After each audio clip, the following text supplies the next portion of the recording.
did. I can't see the clothing comments. All right, you want me to? Well, you said you're putting it in the chat box, Yeah, I put it in the chat box today. but it's not there. It is See, yeah. now. All right. Yeah. No, that's not the one. It's the comments that I just sent you.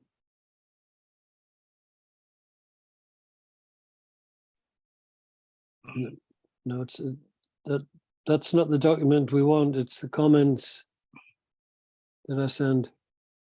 The summary, right? Yeah, the file. No, I sent you a file.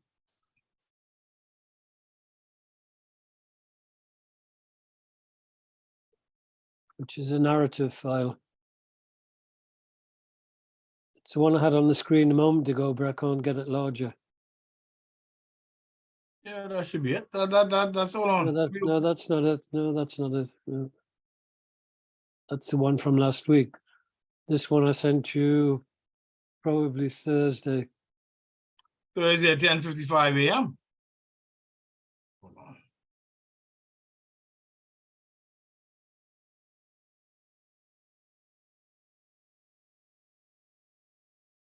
It's called Clothing Imports Limited comments. That's it. You had it a second ago. Yeah, that's the one I sent in the chat.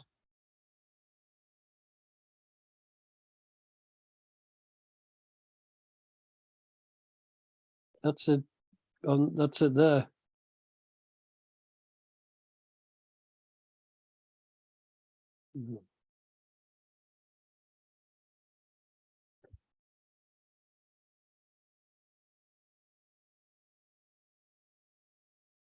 That's it.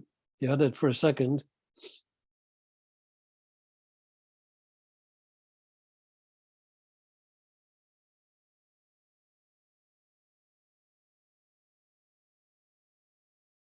Can you put it back on the screen? Mm-hmm.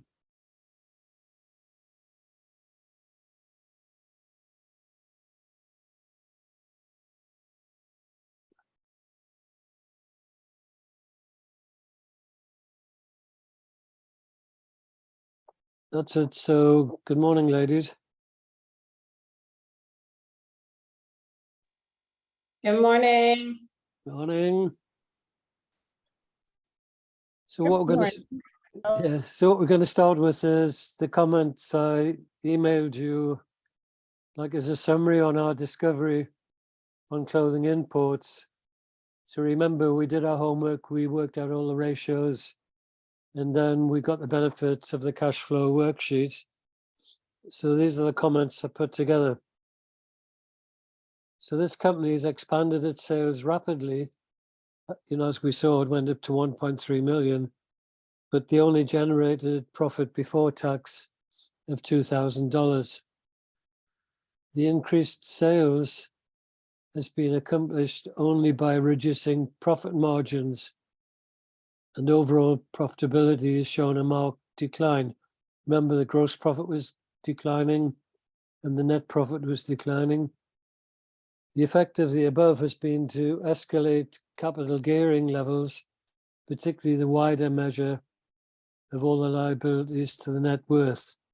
The gearing or debt equity ratio is high, and the bank's margin of safety rests very heavily on the security cover. Interest covers declined, liquidities declined, with the company having to extend its credit taken to finance its increased sales levels. Working capital is under strain. The company will not be able to expand sales at the same rate as in the 3 years we've been looking at without increasing its bank borrowing and credit taken. So overall, as financial planners, you know, we need to question the director's strategy, particularly for year 3, together with what forward plans they have and budgets for year 4. And do they realize the implications, the cash flow implications of another year of growth similar to that seen in year 3? Does anyone want to make a comment on that? I asked you to try and think about it during the week if you if you had a moment, apart from preparing your presentation. I mean, if you get a case like this as a financial planner, it's really difficult. You know, it's a real difficult case because his focus, as we've all seen, is on the sales side, which he's done well at, but everything else is going the wrong way. Anyone want to make a comment?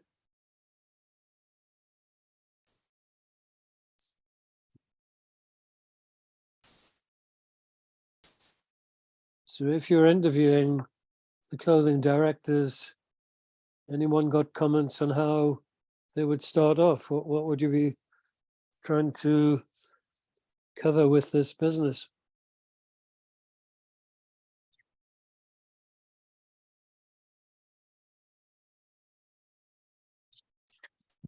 Any ideas, or have we hit a blank?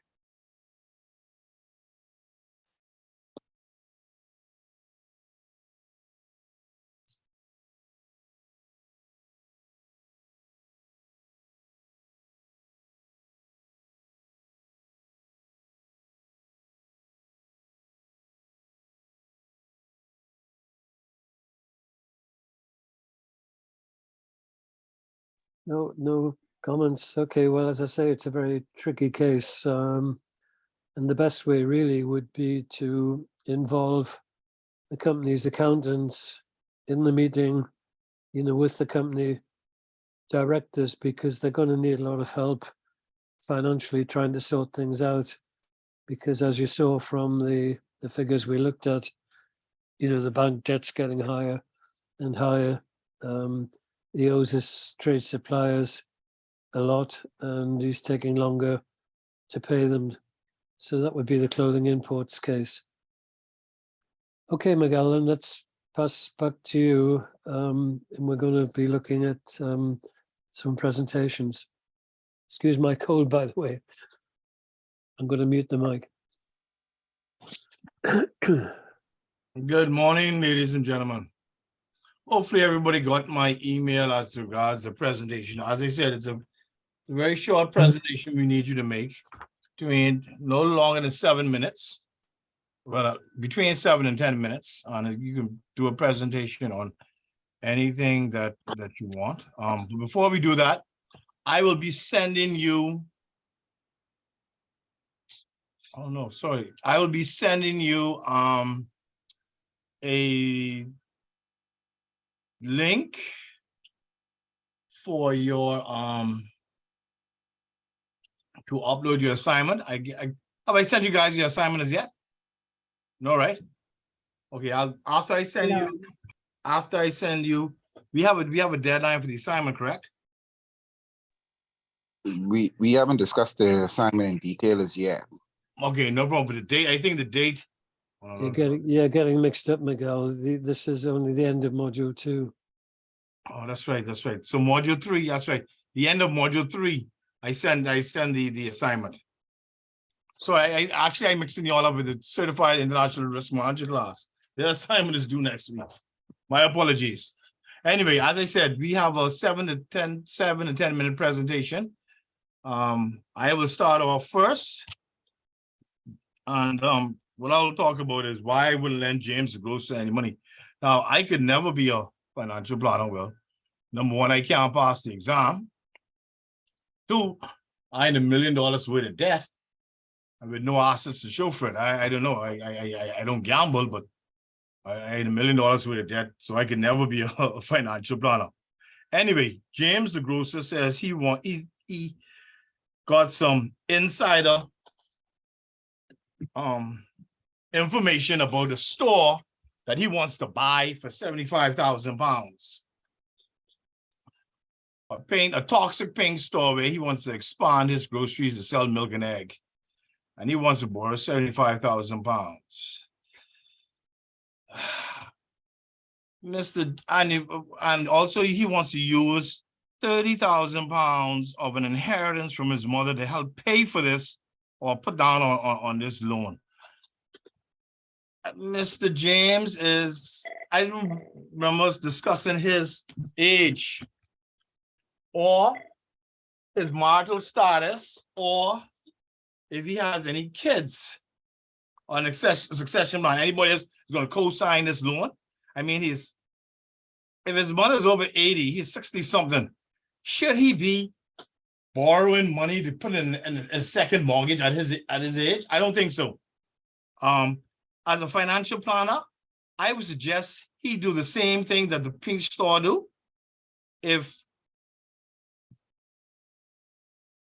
the pink store, if he owns the number, I know, shop 19 and 17, I think it was. If he owns them, what he needs to do, liquidate his assets, sell them to stores, and keep that money and live happily ever after. No, I would not recommend James the grocer to take out any loan at his age with no co-signer, no co-signer.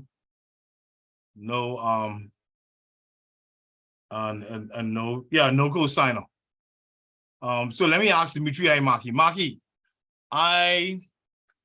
I'm about 10 to 50. As I said, I get $1 million worth of debt.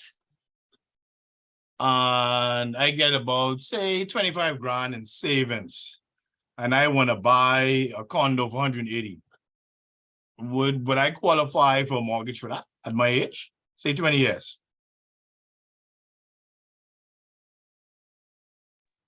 Now $1 million worth of debt won't qualify you for anything. All right. Yeah. But if we take in consideration how you're using James the grocer, there's a few factors you aren't taking into consideration. One being the way that we would look at business owners. The normal retirement age in the Bahamas for most persons is 65 years old. Correct. However, business owners are treated differently. We all see that we have doctors who sometimes have their practice until they're 75. I know my doctor, Dr. Job, practiced until he was 82. So business owners have the capacity and the autonomy to work well past the age of 65.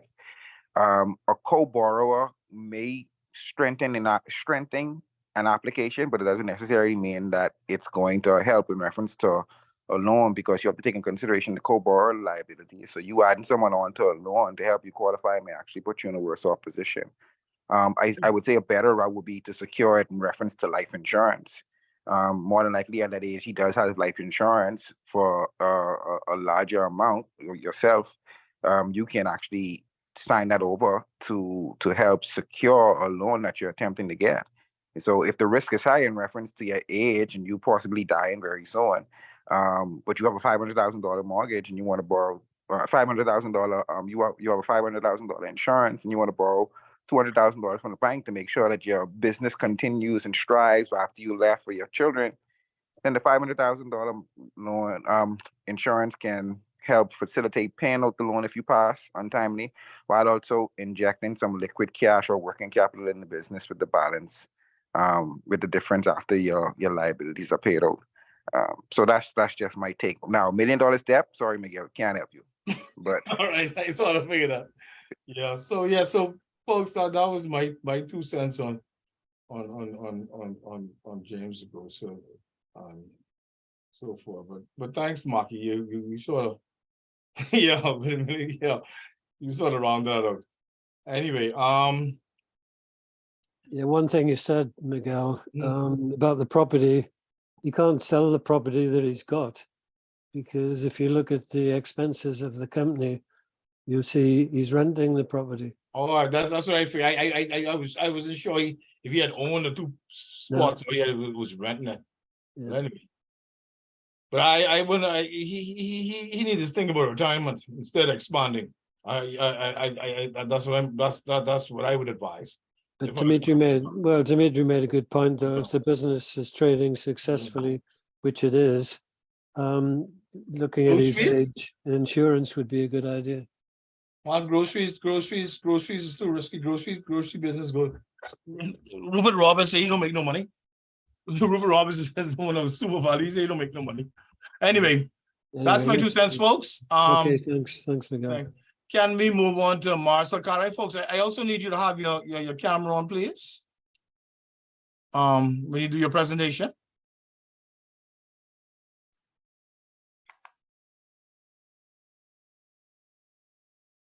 Who's starting off? Marcel, Ms. Cartwright. Morning. Morning. Morning. I'm trying to see if my camera is on. Yeah, it's on. We can see you. Yeah, Oh, okay. we can even see that you're wearing something blue. Oh, okay, great. I can't see myself, so I just want to make sure. Yeah, Okay. we're fine. We're fine. Okay. Okay, so today I will be presenting on a product that I created called Budget Mate. So Budget Mate came about during COVID.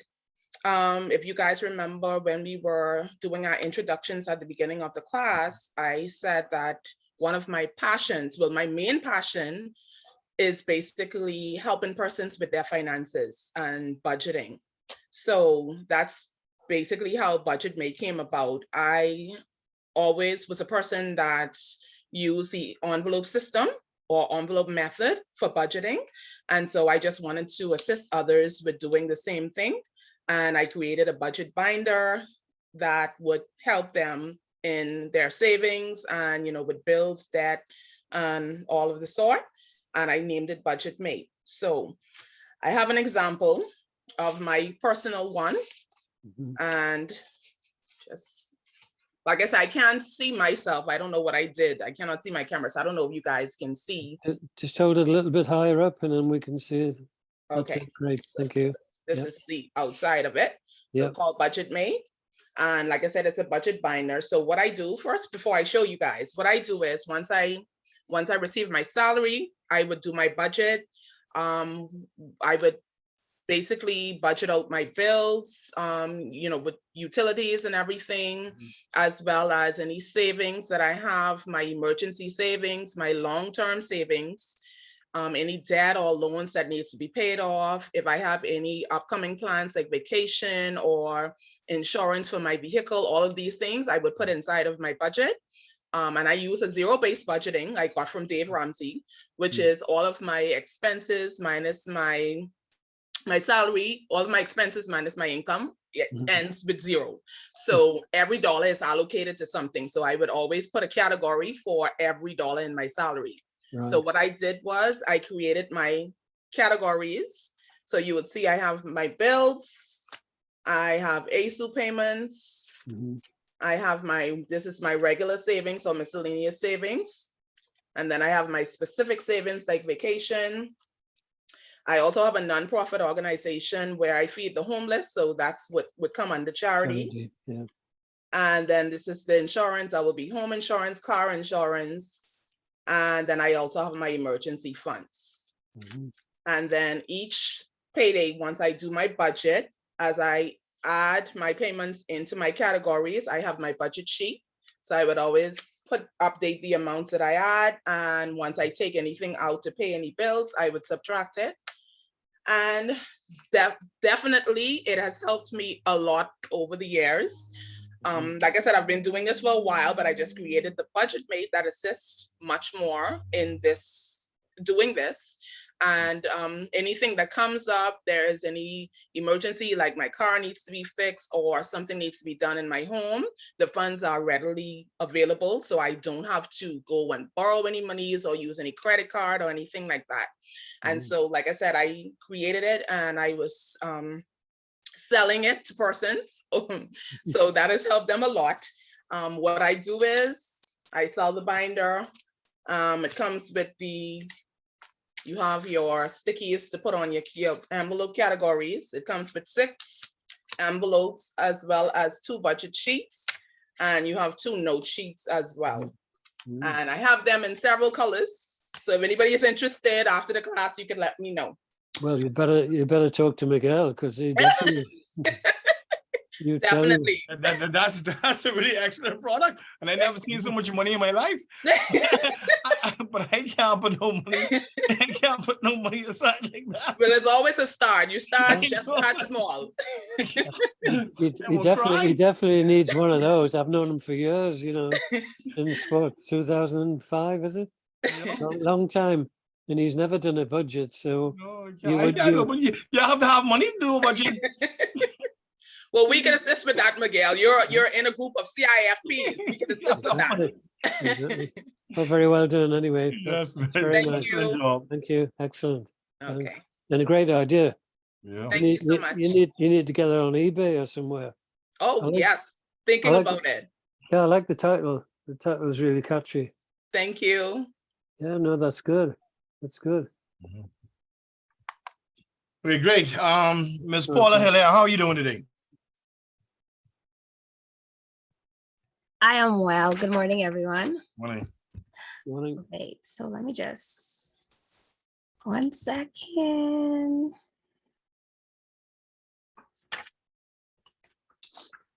Like Miss Cartwright, I can't see myself, so I'm not sure if I'm on. Yeah. Okay. All right, so this morning I wanted to talk about saving for retirement. First of all, I like to discuss what's a retirement plan and why should we even think about retirement planning now. So a retirement plan is an employee benefit that commits the employer and employee to making regular contributions to a retirement fund. The monies that are invested are based on the employer and employee investment strategy in a retirement account to fund payments made to employees after they retire. If you're a part of a company sponsored retirement plan here in the Bahamas, the employee agrees to have a percentage of each paycheck paid directly to an investment account. The percentage normally range from 2 to 3% and at most 7 to 10% for the highest in the financial services sector. In the Bahamas, we have less than 40% people who actually have a private pension plan. That was the last statistics in about 2017, 18. So a lot of people really do not think about retirement planning, which is, I guess, due to the lack of financial literacy. Retirement planning is a lifelong process. So a lot of people do believe retirement is a long lifetime away. And it's not necessarily something we should begin planning or thinking about just yet. But the truth is, your retirement planning should have started the first time you got your first paycheck, or at least at the age of 25, right? Because the earlier you start to save for retirement, the more you'll have and the more comfortable you'll be able to live at, 65. Retirement age here in the Bahamas is 65, of course.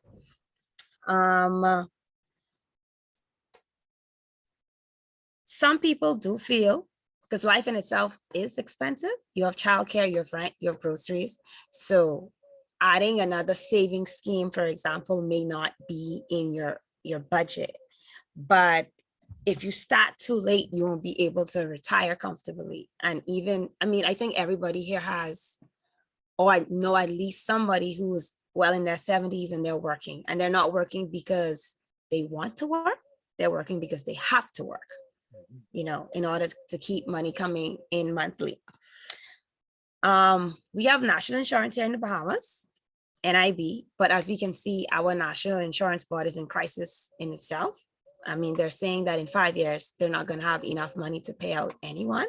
So this is why they're looking at an increase in the summer, right? The average benefit of NIB,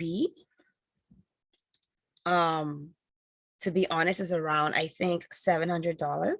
And the highest possible monthly payment anyone can get right now is about $1,500 a month. Right now at NIB. And that's if you were paying at the highest ceiling level since like 20, 30 years ago. My advice for anyone who hasn't started saving for retirement is to think about the three-legged stool concept, which represents an employer pension, a personal savings and investment account, and in addition, your NIB, since NIB is mandatory, so we can't avoid paying NIB. How much do you need in your retirement account to live comfortably? Well, most financial experts say you need about 80% of your final retirement annual income. So let's put that in some numbers. Let's say you make around $40,000 a year. You would need at least $32,000 per year to have a comfortable lifestyle after leaving the workforce. Keep in mind, this $32,000 will include your social, the government social pension payment, your personal investments, and your private pension plan. Of course, the amount can be adjusted based on our lifestyle. For example, maybe Mr. Checkley has an expensive lifestyle, so he might need more than $32,000 a year in a retirement plan, right? But one easy use of the formula is the 4% rule. So if you generate $32,000, for example, you'll need a nest egg retirement of about 800,000. So it's simply 32,000 divided by 0.04, the 4% rule. Before you get alarmed, the high amount includes your private pension, your investment account, any savings you may have, and then NIB as well. If you're working for a company and they have pension plans, I advise you to join it. If not, there are a lot of local companies here that offer private pension plans. You know, for some of us who've been working for a while, I know a lot of people always say they want to retire early, like they want to retire at 55, 60, but when reality hits, they realize they don't have enough money to comfortably retire. So my advice for the entire class is to look into getting into a pension plan, because old age is not as far as we think. Okay, Thank you. thank you very much. Yeah, great. The advice can be better. Thank God we have some type of salary payment plan here, because if I had to take it out on my own, I wouldn't do it. But thank God I'm being forced to do it. So for the who don't have it, get somebody to force you to do it. You are correct. Yeah. Correct, Hillel. Thank you. Excellent job. Excellent job. Well done, very good. Yeah. Okay, Miss Saunders, how are you doing this morning? Hi, Morning. this morning, just trying to get my camera Mhm. on. This allows them to access your camera from device. Yes. Oh, come on.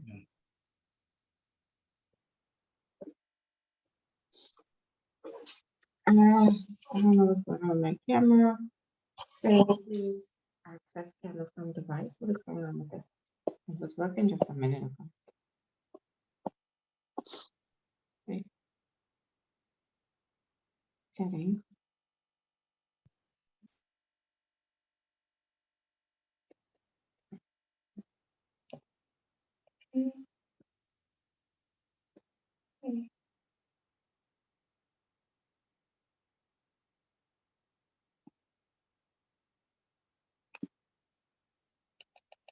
Miguel, should we move on to someone else while Vonette has it? Let's give well, how you coming along? You could move on. I Yeah, mean, I move got on. my- All right then. Yeah, I can't get my camera. Okay, Miss Let me log Kelly, on how to my you doing phone. this morning?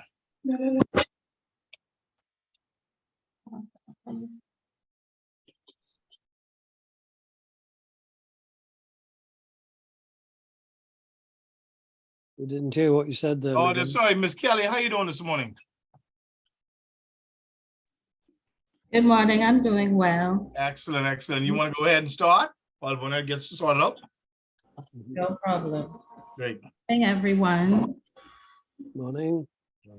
So today, on a lighter note, I'll be presenting a recent hobby of mine that I've started post the pandemic and post-COVID coming into trying to relax and find the new norm of things after being possibly met with a bit of anxiety about health concerns and family life.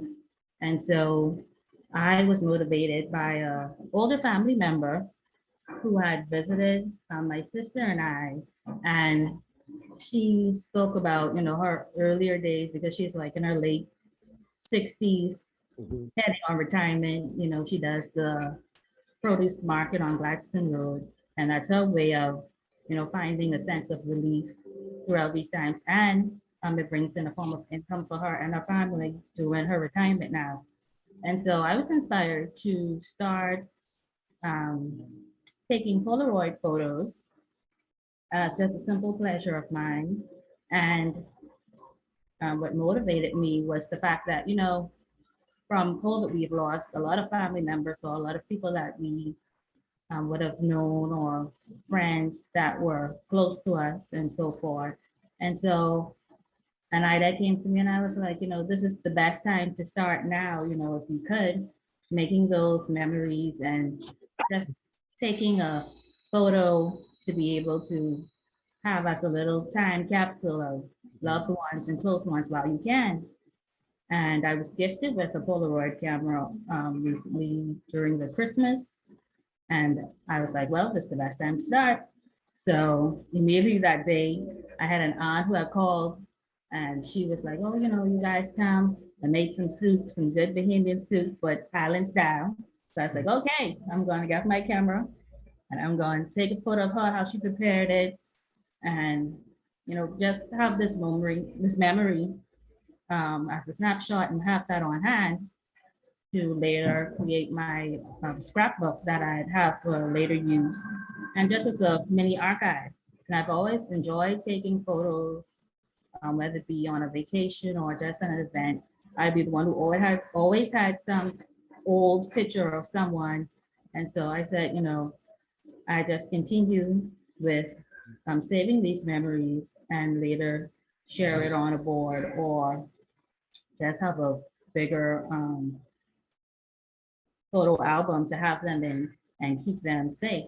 So the camera that I usually use that was gifted to me was this Kodak C300R, and I'm able to instantly print the films out that come out. They come out in color, so it's a little bit more modernized, but still has the Polaroid nostalgic feel and look to it. And I'm also still able to save them digitally just in case anything is done or if my album or scrapbook becomes damaged. And I have recently took a few photos and still would like to continue doing this and even take it along as to doing even nature stuff, the beach. I'm an island girl, so I like to visit the beach and collect those memories and photos and have them on hand. And here are just a few photos that I'd share. This is the photo. I don't know if you guys can see, but it's blurry to me. Hold on. This makes it any better. Oh yeah, here's my aunt here Mhm. preparing that soup that I spoke of earlier. I don't know if you can see it. It looks blurry on my end. But anyway, oh, there we go. Oh, yeah, we can now. Yeah, it's Yeah. very clear now. So her 2 pots of pea soup that was greatly enjoyed and appreciated.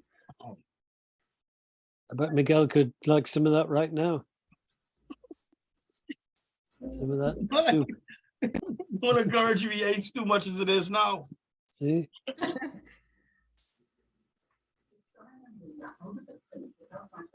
And here's another one of a recent trip with my mom Mhm. for her 55th birthday. She lives on the island, so it was nice to spend time with her. Capture a few of those moments as well. This is her eating, doing one of her favorite hobbies.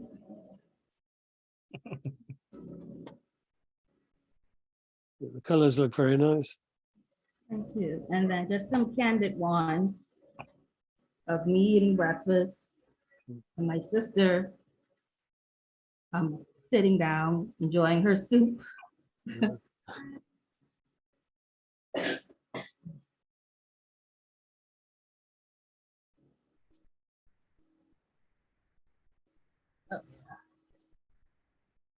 And another one of a family member.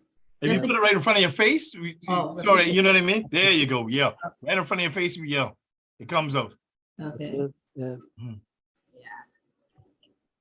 just another candid photo of a family member. And so this is just something that I've started to just relax, and it brings a bit of calm and peace, you know, and knowing that they're able to have and hold on to those memories. And so just as a relaxer or from a stressful week, and I encourage everyone, just a little tip to just find a simple pleasure and try to enjoy life and make the most of it, make memories with loved ones, and you know, whichever way that you find enjoyment in doing something, just do it and have a good time. So thank you guys. Thanks. It's a very nice hobby. Yeah. Nice Yeah, hobby. but let me ask you, if I missed it, where did you buy the Polaroid camera from? It was gifted to me, but I think. we And the got it film, from- and the film. I mean, they say still available? Yeah, it's a bundle that came with the film, about 6 boxes of films that have about 10 film each. And I can change them out in here, Uh-huh. and there, and they print instantly from the side. And I think it was ordered from Amazon. Okay. All right, Interesting. because with the digital age, I thought Polaroid was gone. No, Even a regular film camera I thought was gone years ago. That's interesting. That's amazing. Yeah. thank you. Thanks. All right. Thank you. Thanks a lot, Paula. Thanks. Miss Sanders, how you doing? You got sorted out? Yep. There we are. We Hold can on. see you now. Hold on. Hello? Yeah, give me one. Okay, 1 second here. Replace pen. Sorry, pull that out, remove pen. Okay, Miss Warner, how you doing? Good. There we go. There you go, my love. Go ahead, thanks. Hi, good morning, afternoon. I'm not sure where we are, but morning for me. Yeah. Afternoon for me. Yeah. Today, my presentation, I had so many thoughts in my head. I didn't know what to do regarding, so I'm going to talk about work. And I think it's interesting because I call it a professional gopher. Right. I say that because I work for a small family office, and it's basically you cater to high net worth clients. But the interesting part of it is concierge service. And when I say concierge service is anything and everything, meaning going to the doctor with them, going going to the food store, it's whatever way that I can get their needs met, I have to provide. So I just want to speak briefly about just the benefits of having a family office. With a family office can be determined in any way or form wishes for the family to operate, meaning it can be expensive, it could be really cheap, or at least what we call cheap. It can be tailored to fit and outsource and increase affordability for them. It can be babysitting their kids.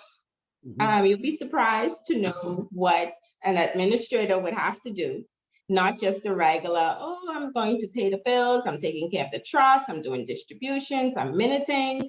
No, this is more on a personal level, and I am basically getting more involved in the family structures. So it's very unique for me. It's a new part of my job. It's very unique. It's very being the Bahamian gopher, where whatever your needs, I can meet it. I can go and pay your bill. I can go to Cash and Go. Mr. Checkley might not know what Cash and Go is, but it's where we go. It's where we go and we pay our bills. It can be the electricity, it could be the telephone, All it right. can even go as the wire transfers, money transfers. We can do whatever you wish at my small family office. So in a smaller aspect, it can be project management Mhm. in a way, but we try to put a little niche on it and call it concierge service. Mhm. So something that I sell, a product that I sell for most of our wealthy clients is concierge service. And surprisingly or not, they do actually go for it. They like being catered to. They like being fed the information that they need in order to execute things, especially here in the Bahamas. Sorry to say that we have to grease a lot of people to get things done. Yeah. So in a quick and fast way. Yeah, so that's something that I do. Family offices, they solve problems for successful families, finding it increasingly difficult to keep on track for their investments, their interests, the complexity of their structures, internationally and culture-wise. So, yeah, that's a synopsis of how I can say it. Mhm. Okay. Sounds very interesting. Miguel, Yeah. you could do with some service there. Yes, let me ask you. You're finished, Bonnet? You're finished? Yes, I'm good. So let me ask you. So you saying that you're providing all the wealth management. In other words, the trust and everything, you're doing the wealth management. Mhm. And you're doing, I wouldn't say, I ain't gonna do go for it. You're doing some administrative assistance. Let's say that. Okay, That's a concierge professional service. Concierge Yeah. service. So they prefer to have, in other words, you're trying to say they as a relationship, they prefer to you to help them manage their wealth, plus their personal, I The guess, lifestyle. Yeah. personal Yeah. lifestyle. I Yeah. mean, because I seen you outsourcing that to someone else, you know, like a messenger type of service, but they Yeah. prefer you to do it. In other words, that's what you're trying to say. Yes, absolutely. What it is you're building trust. It's Okay. like top notch because they trust That's you. why I call family offices. Yeah, I understand. they trust the individual to execute whatever it is that their needs need to be met. Yeah, And they're let me not gonna ask you- outsource it to, say you outsource it to, I don't know, just outsource it to some small Yeah. firm or something like that. No, they're not gonna do that. They prefer that it stays in-house in a family office and you execute it. Just get it done. Mhm. Yeah. Let me ask you another question. I don't get too deep in the business. Your clients, international Bahamians, let me know. Both, Both. both, Mhm. both. Let me You're on, ask you, Miguel. any room for growth? You all, I mean, because wealth management is something we really need to grow here in the Bahamas. I ain't gonna lie to you. Not compliance. We have enough compliance. I know any compliance officers here, but I mean, we need some growth for wealth. Mhm. Yeah, What's your take? Is there growth room? there is room for it. It's just how the product is sold Okay. to our locals. We actually have a lot of locals that have trust at, I don't want to call the firm, at the institution, but you have a lot of Bahamians that have trust here locally that don't know about certain products. Like Correct. they don't read or to understand what it is that's happening. But we do have it here. I just think it needs to be sold a bit and marketed a bit differently. Mhm. Great. Because if you've noticed your modules, you notice, folks, has everybody actually picked up their module 6? No, module 6. That's not- Module 6 is one big binder by itself, which deals with all of our products. Our icon, trust. Folks, if you haven't collected your books, I have a lot of books here. I haven't. I wasn't aware. This book here. Please This is all your, this book here is just module 6. No, I will come for that on Monday. Please, this is all the vehicles you're talking about, all the icon, the asset management, the trust, the smart funds, your VAT, your foundations, your investment, all investments in one. Please come and get your book, please, because I have quite a few of them on my desk. Okay. Okay, thank And of you. course, also think about doing the wealth manager after this one here, because as I said, in the Bahamas, we need to grow wealth management, man. We really need to grow wealth management, and you guys are on the front line to help us do that. Trust me. But thanks a lot, Bonnet. That opened my eyes to I learned something new today. Okay, thanks. Miguel thought he was the only gopher in the Bahamas. 'Cause he does everything in their office. You tell me sometime privately. Yeah. Yeah, not a problem. Yeah. Okay. Thanks, very interesting. Thank you. Yes. Miss Candace Alton, how are you today? Very well, thank you. Good. The floor is all yours. Okay. A very pleasant good morning to all. Morning. Nice to see you, Candace. Thank you. It's a hot day in the Bahamas, and BPL has done it again. No electricity, and your generator has decided for some reason it's just not turning on. Well, what do? The humidity is just beating you bad. The sweat is pouring down your face. Again, I ask, what do you do? Well, can help. Again, a very pleasant good morning to all of you. My name is Candace Alton, as you know, and I will be presenting to you on my solar-powered fan TV generator. So like I said, can help. So if you are in need of a solar-powered TV, it's a TV-powered fan. It goes with Wi-Fi, so you have your radio, you have all the services that you would need when that electricity goes up. You can even plug in so that you can keep that refrigerator going, your freezer going, whatever you need. But just to piggyback from Mr. Pratt, I'm gonna be like Mr. James today. I need your financial support. Today, I do have about $25,000 of my own. However, I'm going to be seeking assistance. The reason for that is I do want to invest in this, but if for some reason it doesn't work out, I would like to break even. So at the end of the day, I will keep my money. So my presentation today is for you to help me to help all. Thank you. Thank you. Wait. This product is a. I didn't show you all my budget sheet. I did a budget sheet and all. Sorry, I went too fast. Not to worry, Candace.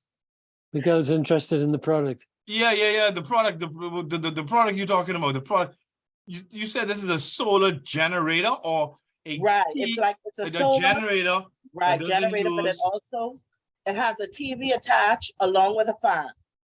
So you don't have to worry about sweating anymore. If you still need to watch that, what you call it, but everybody like that soap opera, you can watch it. I'm not a TV person. Yeah, but whatever you need. There's a product you intend to create, or is it already built? Well, in my mind, it's already built. Okay, but I mean on a protocol, you have a prototype, or I mean. Now let's keep in mind, are we still going with fictional or? Yeah, that's a fact. I will know if this product exists. Oh, well, long term, yes, it will. This is something that my family and I, my husband, my 2 sons, along with my daughter, we're looking into getting started. My son is an engineer, so we'll be looking at that. Yeah, solar products, Yeah, but they're expanding a lot.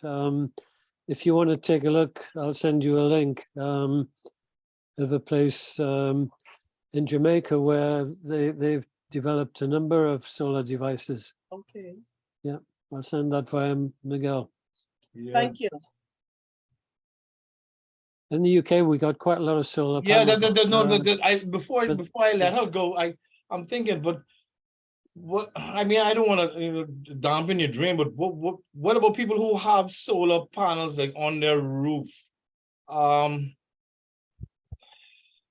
for those ones who have it, Yeah, I you mean, know, if they can still get all of that service, then definitely my product wouldn't reach to that market. But we do yeah, know that that's what I'm there's a trying to say. market out there that is untouched that I can tap into, especially when we think about the over the hill market.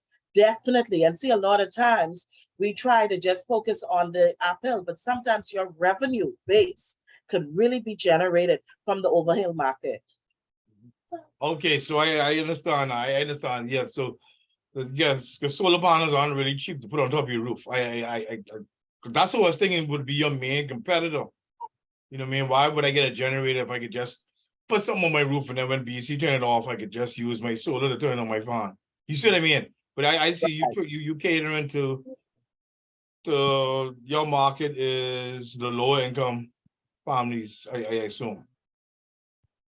Don't forget now, certified financial international planner. So we're Yeah. trying to help. Mhm. Yeah, okay. And so even the little, like you say, the lower end, they need help too. They need that fun. Yeah, and you Correct.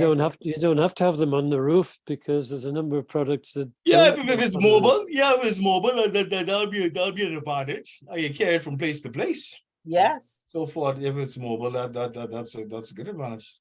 Excellent, yeah, good idea, excellent presentation. Thanks, Thank Candice. you. Thanks, Andres. Thank you so much. Okay, Brother Maki, how are we doing today?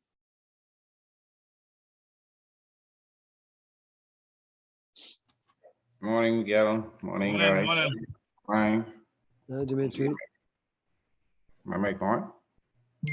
Mike's on. Yeah, we get you. The video started? Yes, my good See you man. as well. Okay. Morning.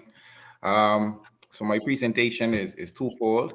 One being a slight introduction, or I would say solicitation. Currently employed at Scotiabank. So if anybody's interested in switching their mortgage over for a lower interest rate to save on your monthly payments, we have the lowest rate on the market. Very simple, especially if your mortgage is salary deducted. You know, the credit bureau report is now on stream now, and how that affects persons is that even if you're not looking to take out a mortgage or a loan, you should still contact CIFP to have your credit bureau report pulled. Reason being is because it's a new program or new process that they're implementing now with all the financial institutions. You want to ensure that that report actually reflects the proper financial standing. So you want to give yourself an opportunity to review the report, and if you have any issues with the report, you know, send it up for clarification, because you don't want to be in a position where you're attempting to do something urgently, as far as take equity out of your property, switch your mortgage, and now you have this issue on your credit bureau report that's hindering you from actually obtaining any funds from the bank when it's something that was clarified or sorted out from years ago. I know the report covers all of the financial information pulled as far back as 7 years ago. Anything before that is not recorded. So I think it's a good idea. You know, it's $25. Your first report is free. Just to pull that. But if anyone is interested in switching their mortgage, taking equity out of their property, you can reach out to me. Second of all, I want to briefly talk about Usain Bolt in this situation. For me, I'm still following it. It's very interesting. As of 2023, Usain Bolt's total net worth was recorded at 90 million. Now, that's not liquid cash. Now, the Olympic legend Usain Bolt lost over $12.7 million in recent this year from his bank account, which he had with a Jamaican private investment firm, Stocks and Securities Limited. So according to his lawyers, the FBI is also involved in this case as well, given the fact of his social position and the fact that the amount that was stolen from him was so significant. What I find so interesting about the entire thing is that this company, the overall fraud that was completed by this company has stemmed over $3 billion. However, they only have insurance for $1 million. So someone stole 3 billion worth of funds over 30 of their alleged customers. And as far as from an insurance standpoint of the funds that they have insured for this kind of thing, they only was insured for $1 million. So I know in the previous class I did as far as credit risk and risk management, this is something I'm sure the directors and the owners of the company is going to look at and say, how did we drop the ball here? Why was our exposure, why was our backup as far as the insurance for these funds so low? So if you hadn't had an opportunity to read into the report or look into the story, it's very interesting. Dimitri, is this FSL in Jamaica? Say it again. Yes, SFL, Stock and Securities Limited. Interesting, because I was talking just this week with the chief executive of the Jamaica Institute of Financial Services, and she was telling me about it as well. And she said it's in the newspapers practically every day because it's an absolute scandal. Yeah. Sorry to interrupt there. Not a problem. But overall, he was left with $12,000 in his account. They are attempting to recover all of the funds. And those funds, the $12.7 million was set aside for him. That was his retirement plan for not only him, but his parents, his wife, and his child. So I know we had an earlier presentation in reference to the 4% rule. Even though his net worth is $90 million, that does not cover how much he had in liquid cash. So that investment represented the majority of the liquid cash that he had at the point in time. And that's my presentation. Great. Thanks, Dimitri. We're doing three new case studies for the risk manager course. Includes that one because that one I know one of the ladies had confessed to using some of the money. That's SPL. Yeah, confessed to using the money for daddy expenses, but I was like, she used a whole $12 million for her dad medical expenses. I was reading a bit about it. Yeah, it's quite a lot of money. Geez. That's a huge. And it wasn't just it wasn't just bulk. I said it was like 29, 30 people money are missing, and I guess then those people had that money for their pension, man. For a total of $3 billion across 30%. 3 billion US or 3 billion Jamaican dollars. 3 billion US. Yeah, so that's a wealthy bunch. That's a wealthy bunch. I mean, me and Jack, they can't spend $3 billion. I mean, that's a lot of money. A lot of beers, that Miguel. Yeah, I know. You can't. But anyway, Dimitri, on another note, as I don't know, Scotia is our member bank. If there's any promotion you need us to do, I mean, I don't know how it works, but if there's anything you want us to promote, let us know, because as I said, Scotia is a member organization, so just let us know, buddy. All right. But thanks. Thanks, Dimitri. Interesting. Okay, I think we only have one more. We have, I think, Miss Major. Yes, good morning. Good morning. Here. Oh, here we go. Okay. Good morning, everybody. Am I able to share my screen? I have one slide I want. Oh, yeah, excellent. Oh, yeah, I will. Yes, you are able to share your screen. It's not a problem. Okay, I'm going to start. Okay, you can see that? Yes, we can. Okay, all right. So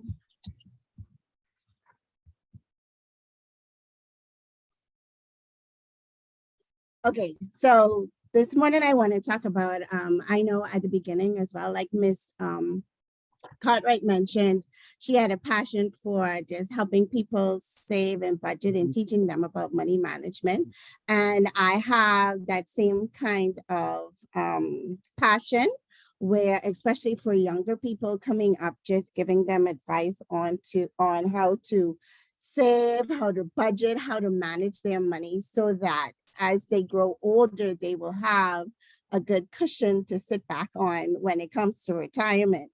But before I could even get to, and in my presentations, before I even get to how to save, budget, or even manage money or even investing, I talk about your money mindset and what type of money mindset you have, and that your money mindset is the attitude you have about your finances.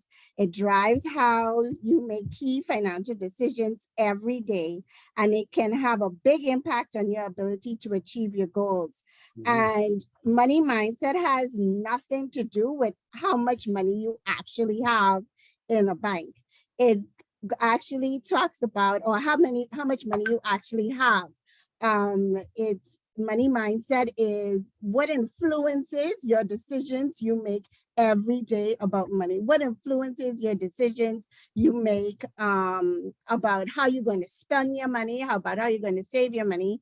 And usually when I talk about it, I have people go back and think about how did your parents handle money when you were growing up? Was there tension in the house?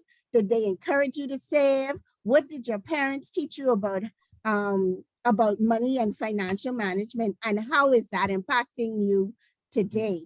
And it's very interesting the responses I receive about what happened with money in persons' homes and how they could see that it affected them today. And through my research with doing money management, I came up with 4 different types of money mindset. Because of the time, I'm only going to talk about 2 today, and I'm going to talk about the 2 extremes. So the first one is the rich money mindset. These ones I call the investors. These ones, they plan for the present and invest for the future. They thrive on goals, progress, and knowing they are in control. Unexpected events are handled very easily. And I also call these the achiever mindset.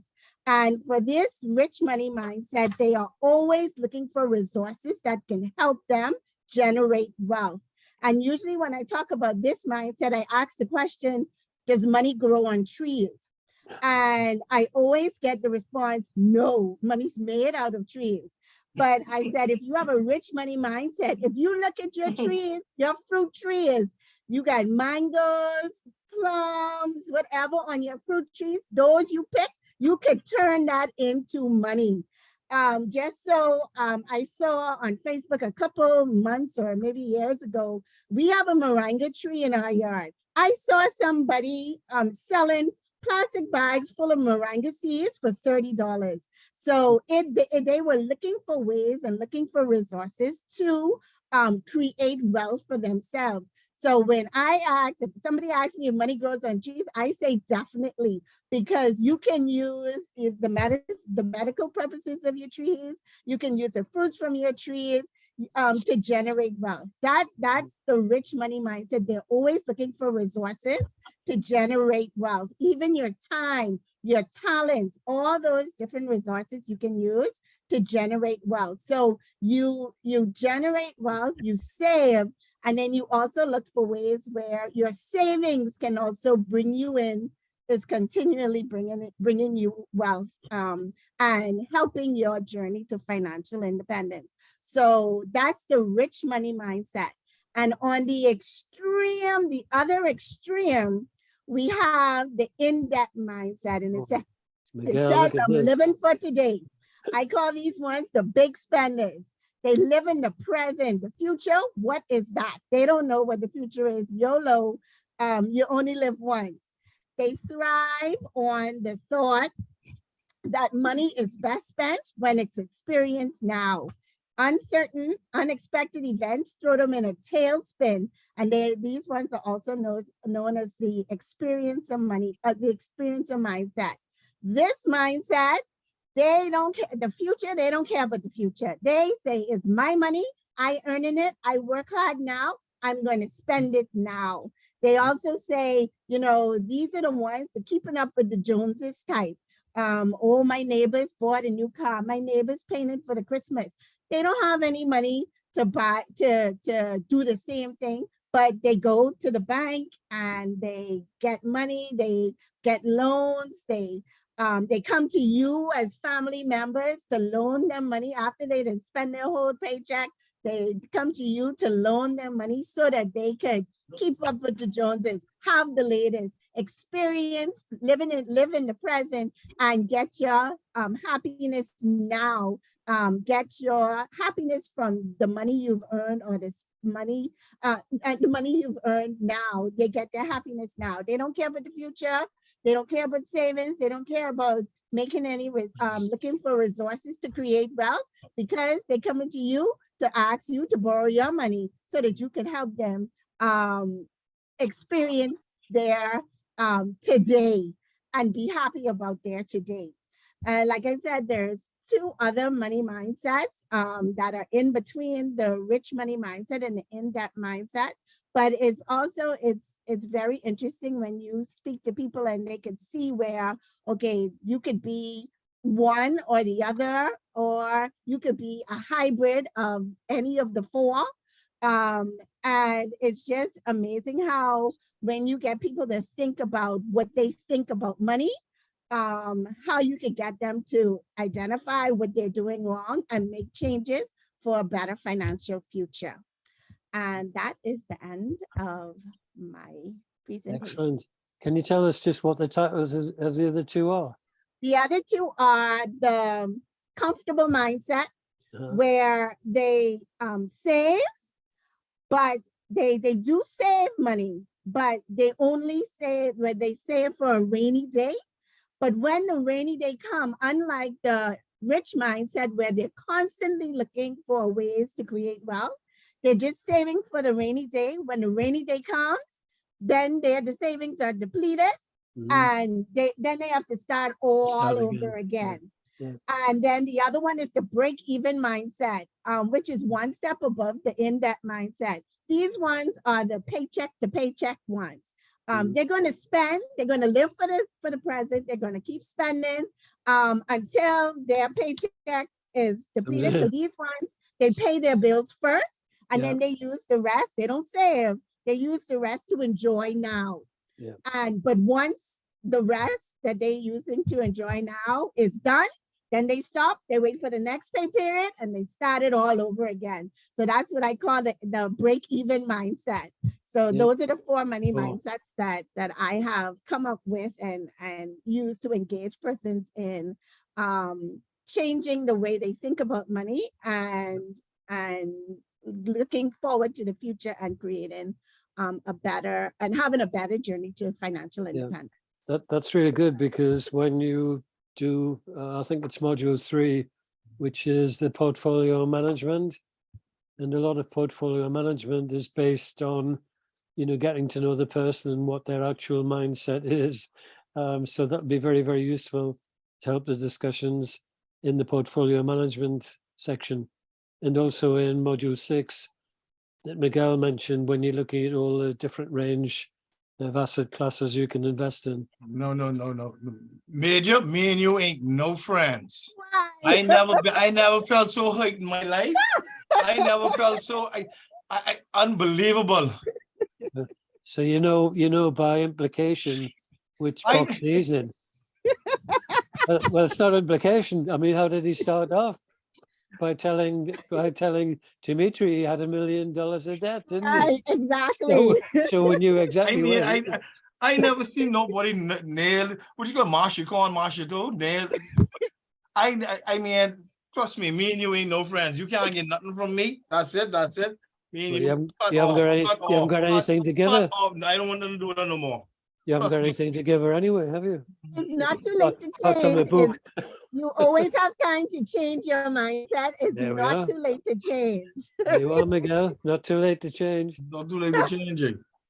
Anyway, I'm not a good example either, so Go on. have to be careful. No, that's really, really good. I like the categorization. And as I say, that's very, very strong. And if later on you do join the Wealth Manager program, you'll see a lot of that, in the various modules in the Wealth Manager when you're dealing, with larger investment funds and larger net worth clients, who might be kind of big shots from the US out of corporations and things like that. Yeah, gosh, that made me go smile. You smart? Yeah. I mean, my whole weekend ruined. Anyway, the truth really hurts. Anyway,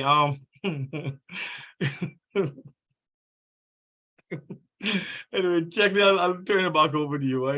I lost words in that last one. Has everyone spoken? Yeah, that's it. I'm sorry. Did I get everybody? Yeah, that's everybody. But anyway, folks, thanks. I mean, those were some outstanding, some amazing, really some amazing presentations. You know what I mean?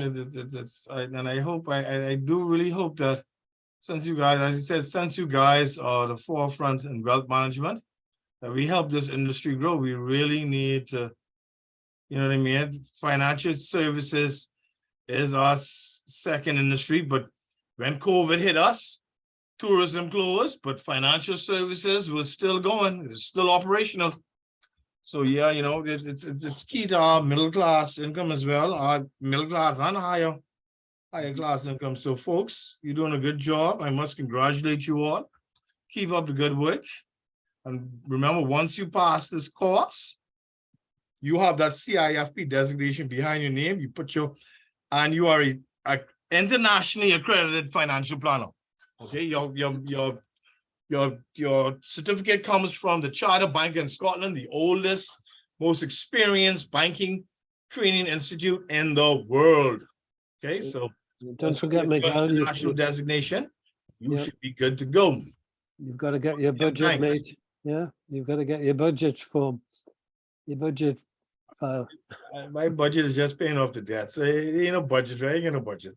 Okay, okay. Well, we just need a short 5-minute break while I Yeah. send Miguel a link, because when you look through the materials, the only section that we haven't really focused on is when we talk about business visits, and I think Dimitri called it like a site visit. And I know from our conversations, a lot of you haven't actually ever made a business visit.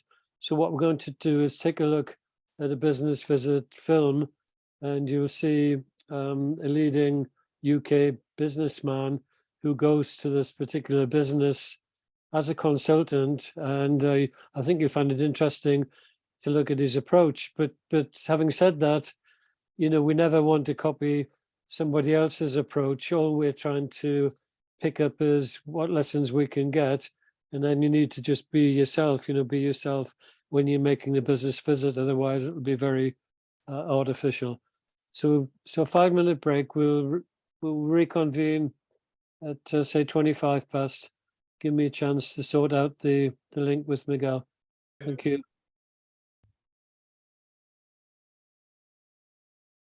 So Miguel, do I have to leave this to get the file to you, or can I? Okay, you.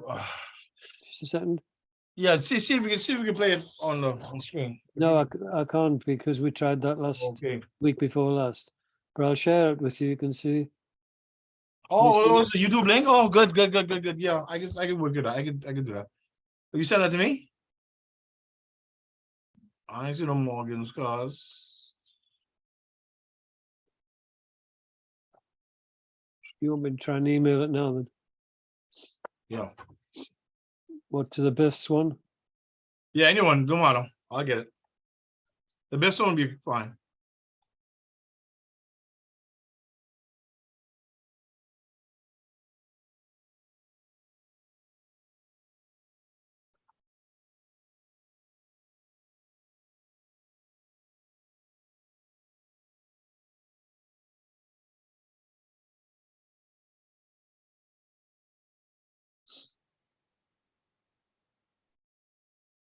No.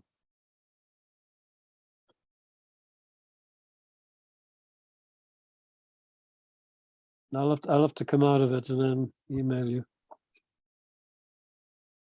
Oh, let me just put it back on the screen. Let me just see if I get, Okay. I can put it back up on the screen. Let me. Because that was a short link. Put it back on the screen. Okay.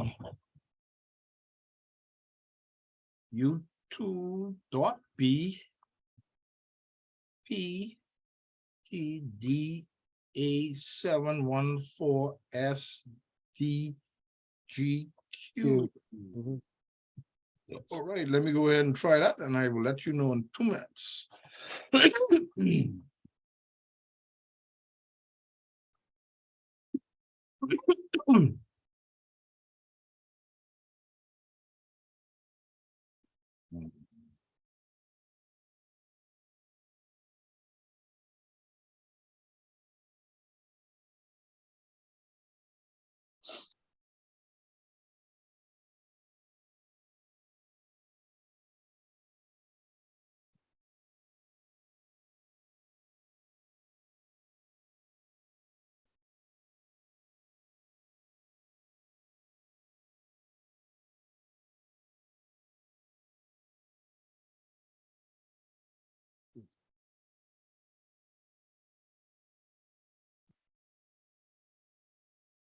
Yes, sir. I have it up and running.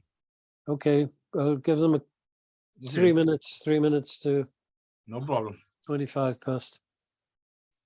And then there's a bit where he's made the initial visit, which I think is probably about 10. This 10 is 40 long. minutes long.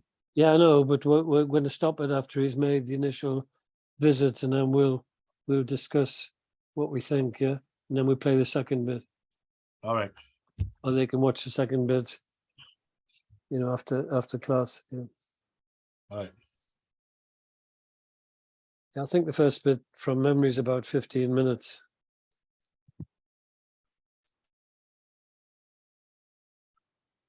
Yes, ma'am. Here you go. All right. So I'll stop my sharing. I'll just mute for a minute or two and have a cough.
Okay, well, welcome back, everyone. So what we're about to see, so this is not like an American film. This is actually, this is actually a true business, and it's a true film.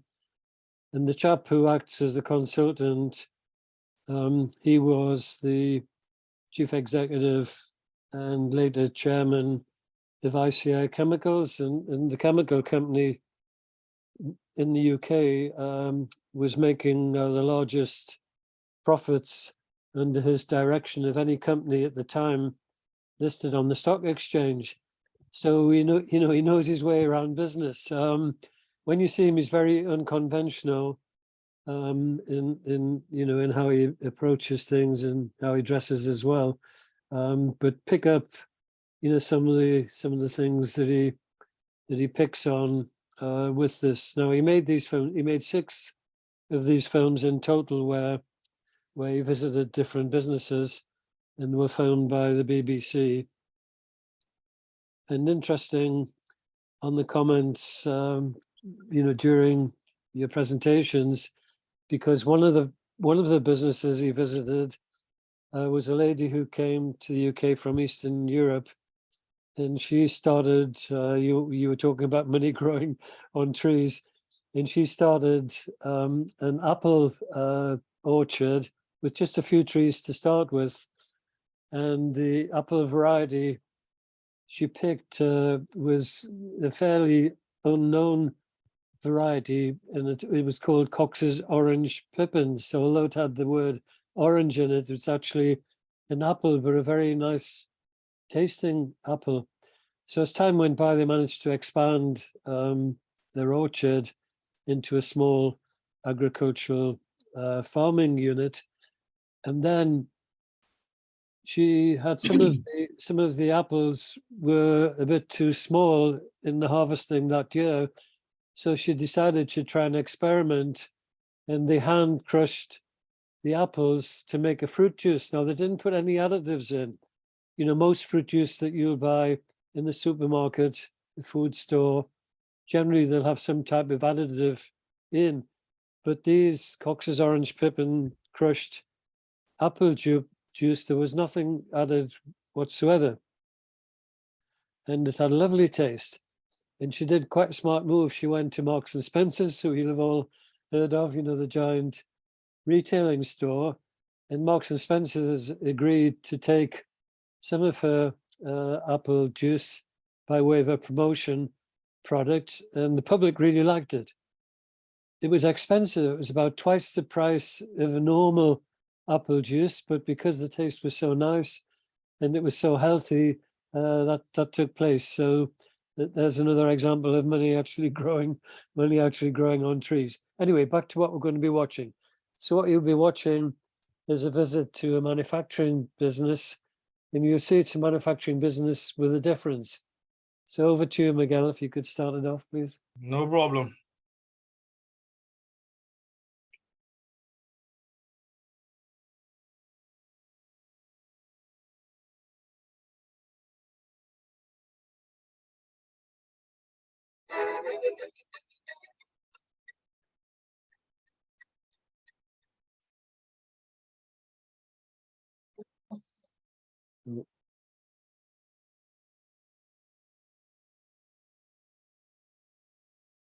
Miguel, the sound's really bad.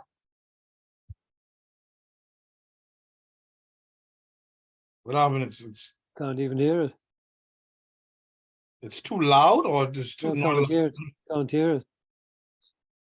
Can't hear it at all? No.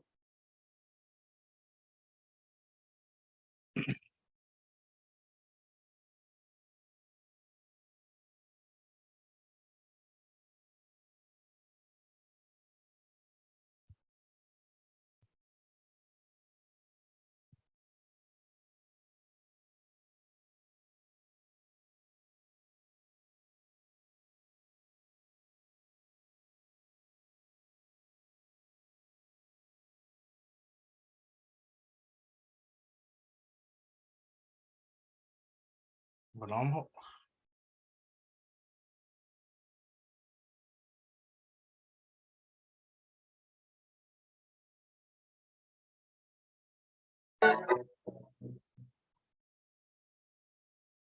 Can you hear it now? No, it's just breaking up. Let me try it on mine.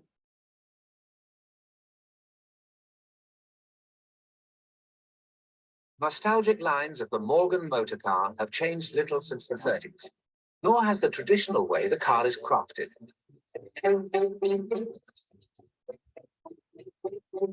Today, Morgan has become one of the great British names, in demand all over the world as the classic hand car. Can you restart it, Miguel, please? Okay, folks, can anybody else hear it or no? I can hear it. Yes, Y'all can hear it loud and clear? Yes. Loud and clear, correct? There's no breaking up, no nothing. Try it fine. from the start, yeah. Okay, well, I'll start from the beginning again.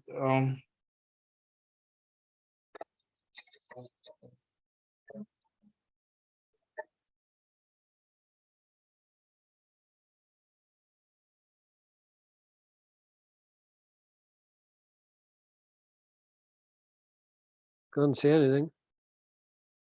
I can't hear anything. Nostalgic lines of the Morgan motor car have changed little since the 30s, nor has the traditional way the car is crafted.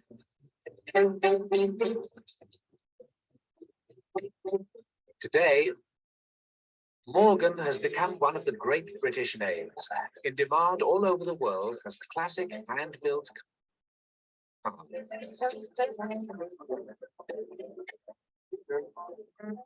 But its very popularity is now its biggest problem.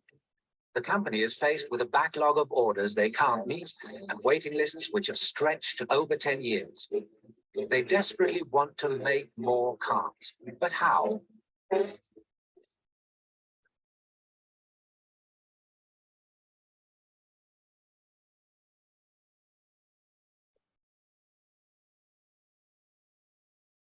For Morgan, the need to increase production has become urgent. But you already did. Sir John Harvey Jones, ex-chairman of ICI, is one of Britain's best-known and respected industrialists. He's agreed to try and help the company, which has fascinated him since his childhood. As a boy, I used to lust and yearn for the day when I could own a Morgan three-wheeler. They were a great thing to dream about. My first car was a three-wheeler. Was it? Where did you come from? Leicester. How long did it take you? You sound off last day Britty way. I don't think I've ever seen a product which people actually love as much as they love these cars. It's clear it's got the most tremendous appeal. At the moment, we're delivering cars to people who ordered them in 1978. That's 11 years ago, and it will probably take us the next 2 years to work through the 78, 79 orders. Those are firm orders with You're telling me some of them are dead. Some of them are dead, right? 3 or 4 that I happen to know about, having looked through the list. But 460 orders on our books. And last year we got 12 cars. Well, on the basis of 12 cars and a list of 450 people, it's a 40-year waiting On paper. I mean, it's too late.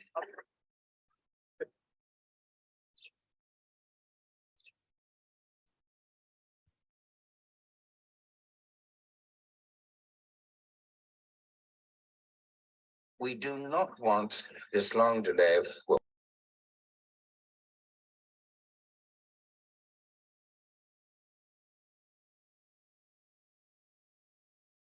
They're pretty patient, they will wait, but obviously we lose out on customers. I mean, I know when we show at the motor shows, people come up to stand, oh, how long does it take to get a Morgan? You know, oh, 3 to 4 years. Oh, that's too long, and they just walk off. Nobody could kind of quickly increase the numbers of Morgan produced or do, you know, double production overnight or something like that. You couldn't, because all the people we have here, virtually, they are all trained here. Training a Morgan worker can take up to 4 years, because the company is still making cars in the same hand-built way it has since it began in 1909. It's still a small family company employing 130 people and turning out just 9 cars a week. Peter Morgan is determined to preserve the tradition and the business his father built up.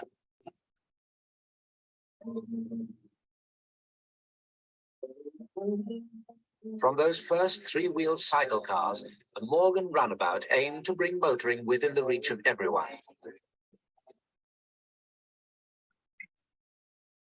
But by the 30s, 3-wheeled cars were on their way out, so Morgan launched their 4-wheeled sports car. It's this model that's been the basis of the Morgan style ever since.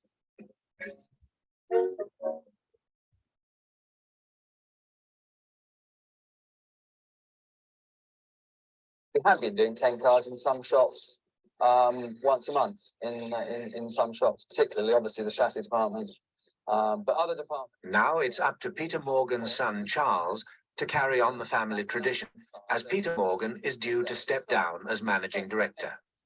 But what we haven't done. Charles Morgan is determined to tackle the production problem and has been trying to increase output gradually. He wants the workforce to agree to make 1 extra car a week, a move from 9 to 10 cars a week. In other words, I'm afraid I don't want to name a particular department, but To a shop with 3 and isn't worth a lot more than what it is to a shop with 18, which we've got. well, it's not actually. Not if you, I mean, not if we do this and we look at what people actually get. That's exactly what I'm saying. Is that it does work out, but you can't say that until we do it. Really, it's our job to make the cars, and your job to sort out the money side of it. So, you're trying to get us to sort everything out No, in that respect. no, we're not sorting. No, To work it out, so it works. we'll sort out the money, but then the only way. Yeah, but you've been saying this for years, about this 10th car. We never get any nearer to it. Well, you haven't been making it, that's the problem. That's what I just said, because, we haven't had a figure on the, on the board in black and white saying what we're going to get. Well, no. I think Sir John Harvey James could teach me an enormous amount of managerial skills, which I never learned at university. We are a very traditional company, even down to not having a computer. But I think there's a very strong argument to say that we could be just that bit bigger, and as successful as we are now. Probably with all of us here, we can just about get the 10 out.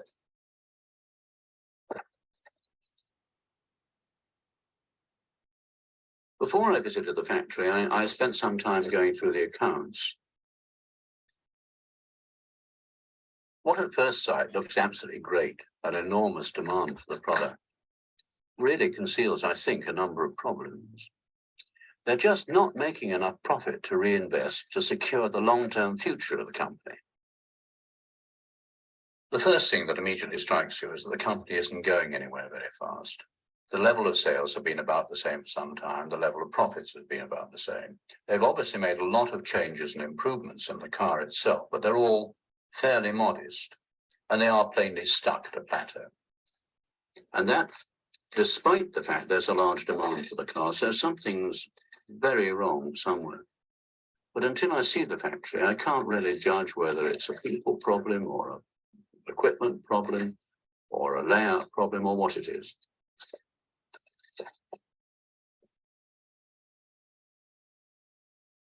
I'm sure Sir John will be helpful to assist. I'm quite certain of that. I think even if he makes some very critical remarks, I hope we've been building the cars long enough, and I've been in the job a sufficient number of years not to worry. This must be it. It's a bit different to Volkswagen, which was the last car factory I went to.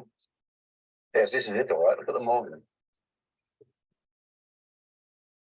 You have a chair, Mr. John. Yes, sir, John. How was that, didn't you? Well, I don't know. I hope I can. I'm not too sure.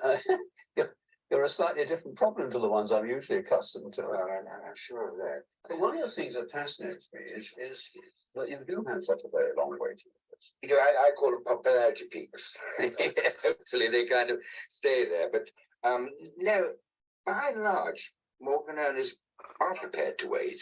Not in every instance. I mean, in Italy, they want the car right away. There's no doubt about that. Tell us what happens right away, don't they? Anyway, but no, in this country, people are patient. But there is an interesting thing: is that what I find is there's quite a bit of speculation goes on with the Morgan, because it is possible when you buy it to sell it quickly, delivery mileage, and what have you. Well, that's one of the things that slightly worries me. It seems to me one of the ways of putting the waiting list down is to push the prices up. Well, yes, it's traditionally, the Morgan has always been a cheap car. And Father, you see, he started with a three-wheeler. And that was, I mean, it was £85. But you see, it can't be a cheap car though, because presumably in a car of this sort, the labour content is nearly 40% of the cost of the car? Or? I would say between 30 and 40. Yes, I worked out about 30. Yeah, I think so. That's a lot, and maybe that's a fixed cost for you.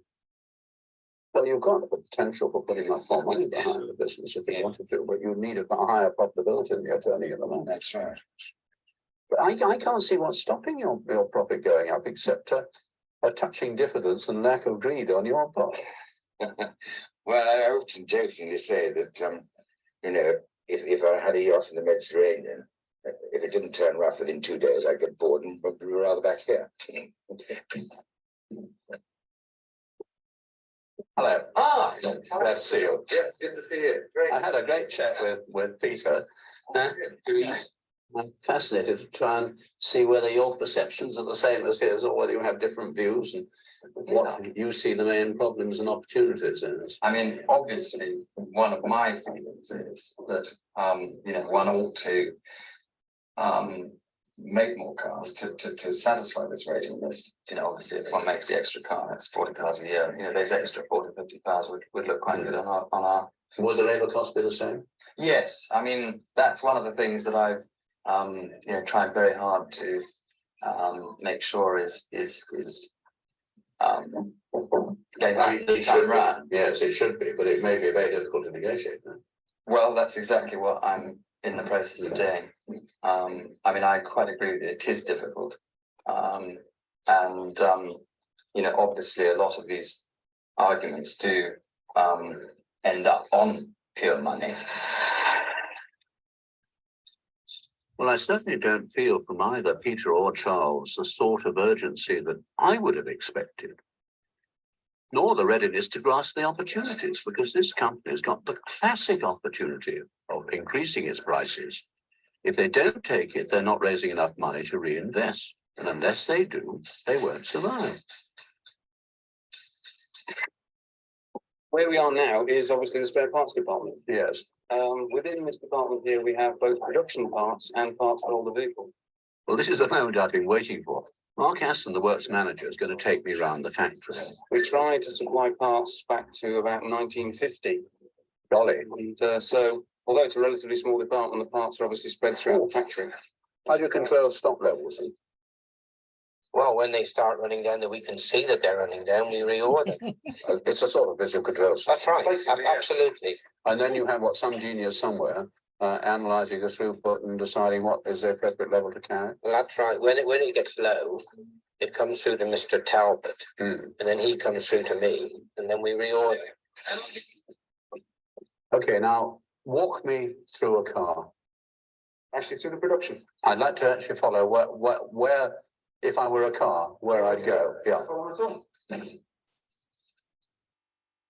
What I need to find out is whether, without altering the basically hand-built nature of the car, there aren't ways in which they can produce more and also produce more cheaply. Yeah. The axle gradually build up. Hello.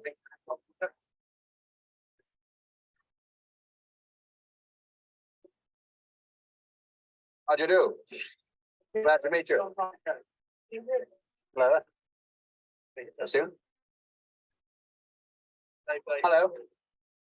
You're the foreman, huh? How long have you been working here? 30 years, 31 years. Always on chassis? Yes. My God, you must know your chassis by now. Yes. Have you seen a lot of changes during that time? No, not a great deal at all, no. I'm already beginning to worry a bit about the lack of more than the most elementary jigs or handy equipment, which after all don't make a difference to the essential hand-built nature of the car. Out of the door here. Yeah. Walk on through there.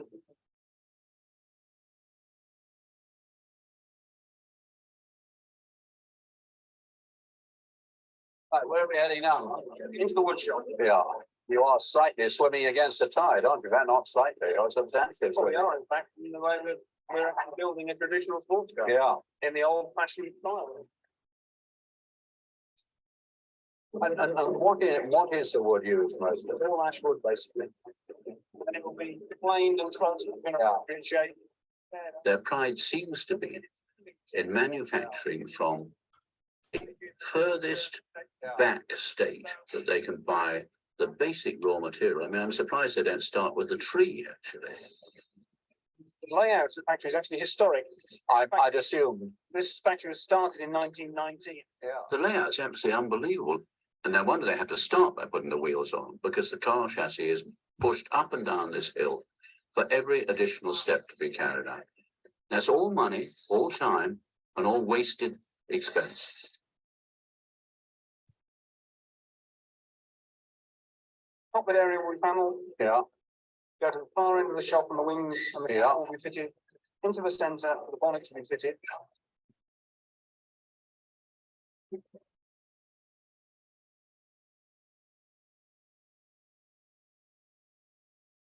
They accept the need to hand build equipment. They don't even like to use power tools. And everything is done in the most basic way.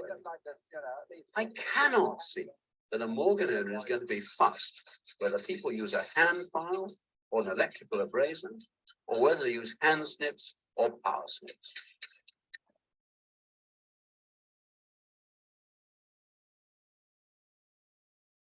How long have you been working here? 24 years. The next one. Bloody hell. Did you do your apprenticeship here? How long did it take to train up in sheet metal working now? They've got to go to 4 years now. 4 years.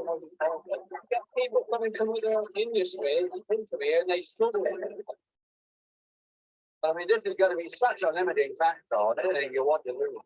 It is. There's something I'll have to give here. Yeah. With the actual.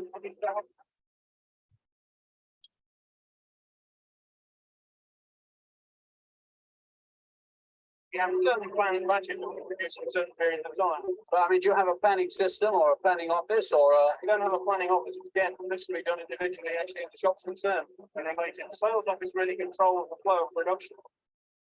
Yeah. Each week they will issue a ticket saying that is the number of cars we're going to produce. Yeah. Today. How do you do? Glad to meet you. We're looking around at our production. Marveling, actually. I haven't seen some of the ladies you got. I haven't seen since I was a bloody boy.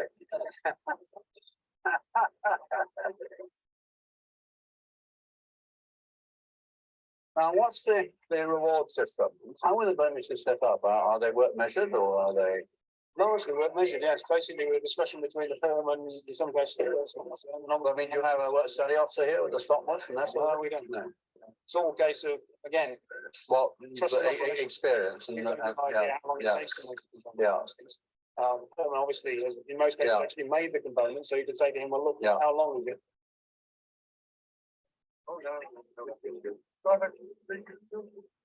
That's John.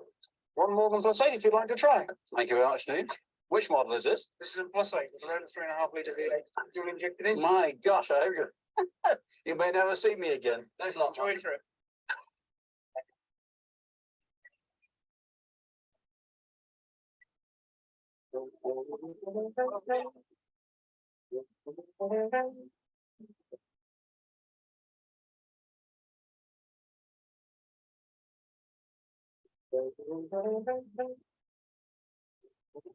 See shock, it didn't go. It'd stop as well as it can move. I'm really deeply concerned about this company. It is run in a totally unbusinesslike way. There are so many ways in which their profitability could be improved, in which production could be improved, but all of them involve radical change. The present approach of just trying to sort of foothill their way through to one more car a week and then another car a week is absolutely hopeless. Every single person I've met is imbued with a real fear of change. So there's an enormous inbuilt wish to hang on to the way it's been. Now, I think the way it's been is almost automatically doomed because it will become just too expensive. They need to put more investment in. They need to be willing to change a number of ways. And I'm not by any means sure that they actually have the capability to do all of that. Okay, Miguel, you can stop it there, please.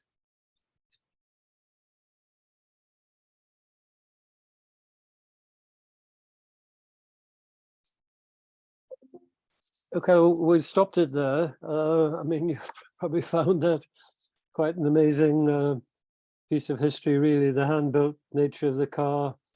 You know, the employees been there 20 years, 30 years, doing the same job.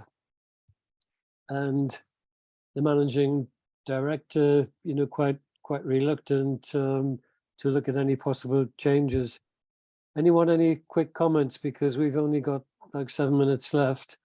And then I suggest what you do is, you know, after class during the week, Miguel will send you the link to the video and you can watch the second part, because the second part is where he goes back, you know, to the managing director and to his son, Charles, and he tries to talk about change, you know, to try and change the production methodology to make it more modern, get machinery in, etc., etc. And then you'll see how difficult an interview it is. And I'd be very interested in your classification of what type of mindset do you think they have from the 4 mindsets we had earlier on. Anyone want to take a chance at that?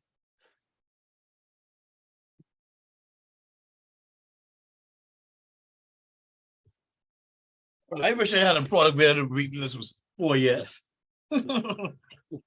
Jesus. Thanks, Miguel. I mean, I mean, that's money waiting to come in.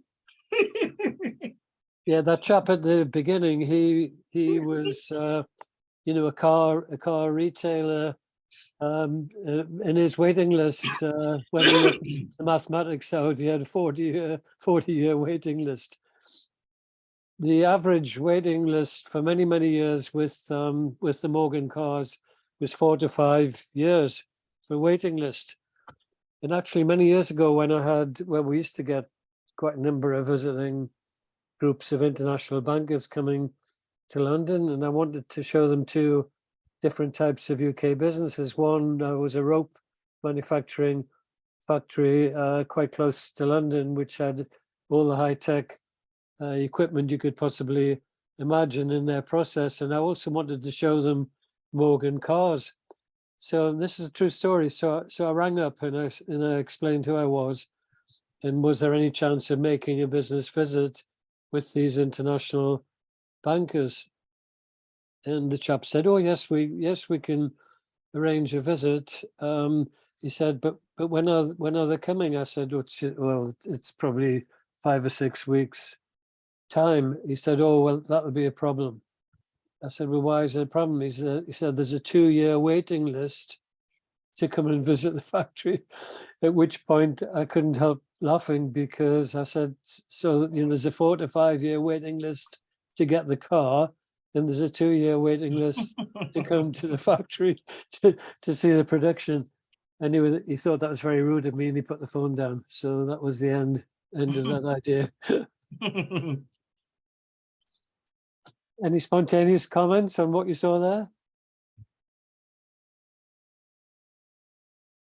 So imagine as a financial planner going to the factory there. Right. Yeah, what ideas are you going to come up with? Any? Yes, Mr. Jackley, I'm just baffled by it's just 9 cars Yeah, per a week. year, and the No, list no, is 450 people on the waiting list. That's oh wow. Yeah, no, there's 9 cars. They're making 9 cars a week. Oh, And 9 cars a week. Yeah, and what they're trying to do is increase it to 10 cars a week. But you saw in the interview the difficulty that Charles was having with the workforce, and then he makes the excuse, oh, he didn't learn management skills when he was Right. at university. I mean, and you can see that quite clearly illustrated. when Right, yeah, sorry. and the Vanette. guy he mentioned, Yeah. he mentioned no profit, no reinvestment. Like he doesn't Yeah. want to reinvest into the company. So Yeah. I don't understand. I mean, I'm just stuck there. Yeah, I can't even exactly. come up with an idea.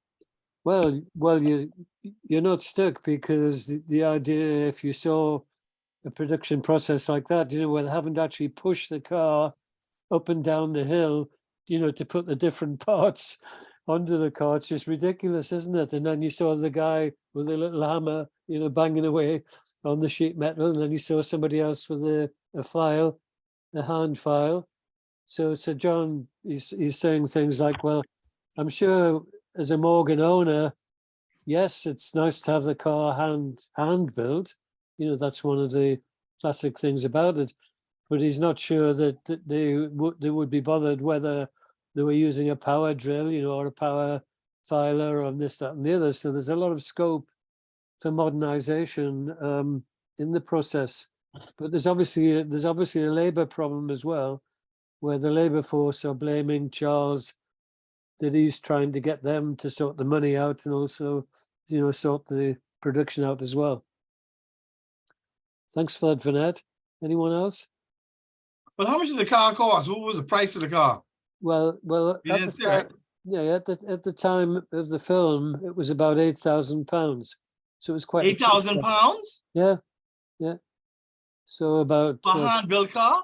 yeah, about $13,000. So that's what sticks in Sir John's mind straight away. He said, with a long waiting list, there's obviously a huge demand for the product. And one way of reducing the list and getting, as Miguel says, getting money coming in is to put the price up. I thought this was a luxury car that was Exactly. was going for quite a few hundred of thousands of dollars. Yeah, well, it's a brand. £8,000. It's a powerful brand that's been around a long, long time. It's a boutique style of car that people still love. They still. There's a guy. I don't live an expensive lifestyle, but there's a guy up the road at the golf course. He drives around in this tiny little Toyota car, but in his garage he's got 2 Morgan cars, and they just sit in his garage for most of the year, except when the weather's really nice, and he'll take them out for a run around. Mr. Checkley, Yes. is it still around? Yeah, yeah. Have a look. You do your internet search. Well, I'm Oh, saying, No, they can't be. They yes. can't. They closed on a long time. They closed on years ago. Go on then, They're Miguel. still open They already, closed on Google. years ago. Yeah, there we are. They closed Paul on a has- year after he visited them. Paul has already done it. They're still open. I doubt that. Well, Yes, you they do it are. for I yourself. Googled. Come in. Go on. You I Google. doubt they open. You finished? Okay, thanks. Come on, Miguel. You Google. Just Morgan before- Cars, Yeah. UK. Yeah. They're still open. I Googled it. Thank you. Morgan Cars. You must use cars. The See, people mostly reselling. Morgan Car Motor homepage. Contact. you see, Miguel has a doubting type of mindset where he wants to make sure by looking at things himself. At £8,000, isn't it? No, it's not that now. It'd be more than that now. I know that, but it must be like £800,000. Only Lamborghinis you have a waiting list for. Lamborghinis and Rolls Royces and Bentleys, there's a waiting list. Not for a cheap car. There you go. Have a quick look. Yeah, I'm looking at the webpage now. Yeah, Paul has put the link in so I can have a look as well. I don't know about this. This don't sound right. They can't be a business. Yeah, there it is. Look, Morgan Cars. I don't think they're a business. I don't. Morgan Cars. I wonder if they'll give a price. Probably don't price it on there. Oh my God, he's still around? Yeah. Unbelievable.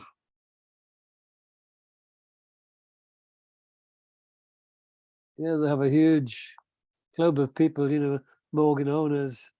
It's a network of people, just like we're talking about the banking network. And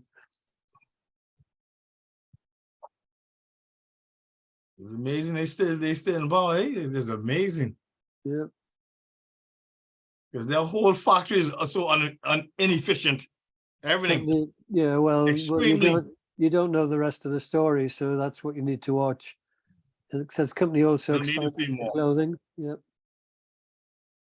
They did develop a new sports car shortly after the film, which was totally different. It was, manufactured in a different way, but it was a flop. The product was a flop. People didn't want to buy it. All they wanted to buy, was the original Morgan car, the hand-built car, as you saw constructed. There it is. Look, it looks the same in that picture there as we were seeing around the factory. The same car that he drove. There you go. Look, that one's +4, +6. yeah. That's just the different engine sizes. Yeah. Yeah. Oh well, there you are. So everybody, thanks for participating in the first two modules. So we start to dive deeper in the 4 modules that's following, into looking at the different asset classes, as Miguel was mentioning, and trying to build up portfolios that would suit persons' approach, to their investment strategies.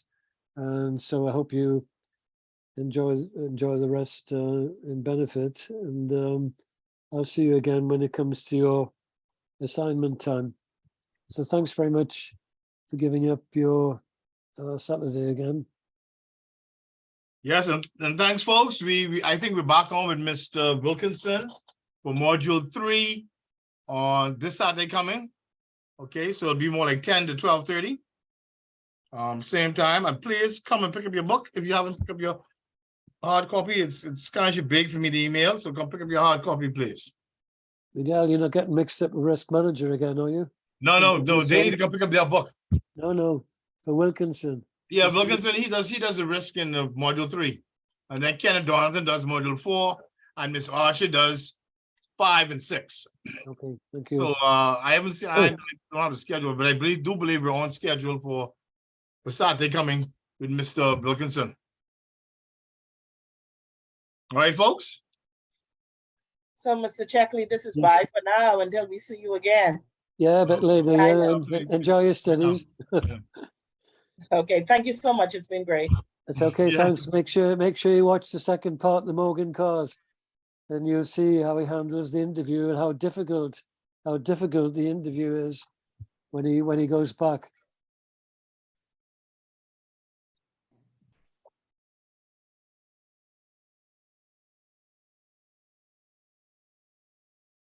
Okay, folks. Thanks. Okay, thank you. Enjoy your weekend. Good afternoon, everyone. Thank you. Thank you. Have a good afternoon. Yeah, and Have a thanks. great afternoon. Yeah, Good afternoon. and thanks for the ideas. Some really good ideas for you, Miguel. There. Make sure you get a pension. Yeah, get in there. What was it? Budget check. I've forgotten the name now already. Budget mate. Yes, Yeah. budget mate. Have you ever seen? I think the Americans copied it. We've had The Apprentice TV series for years and years. I think there's probably an American version now. The Apprentice, where young Donald people, Trump? people come on with young ideas. In the UK, it's Shark Tank. yeah, the Shark Yeah, Tank, that's what it is. Yeah. Yeah, in the UK, it's the guy who started Amstrad Computers all those years ago, Alan Sugar. Alan Sugar started in a marketplace, just like your straw market, with a little tabletop, and then he developed a £600 million business in computers. And now he runs the Apprentice TV series. Okay, thanks. Thanks, All right. everybody. Thanks, Bye-bye. Miguel. All right, no problem. Bye for now then. Bye. Okay, bye-bye.